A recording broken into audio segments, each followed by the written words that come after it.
Hello everyone, welcome to Innovative Priya. It's all about art. So let's get started with sketching of Ganesha painting.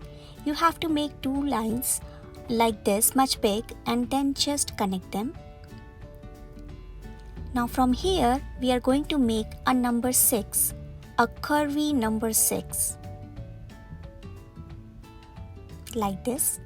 Now at the tip, you have to make letter V.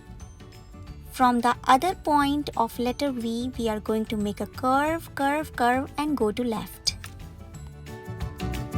Now I am making body of the Ganesha behind the trunk and outside the trunk.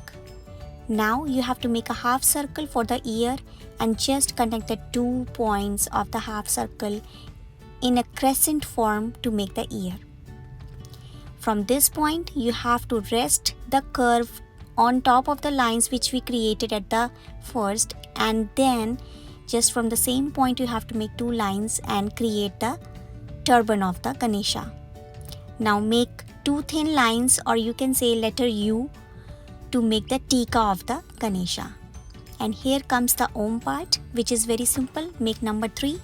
From the mid part you have to go down like this and then a curve at the top with a dot on it. That's it. Let's get started with the painting.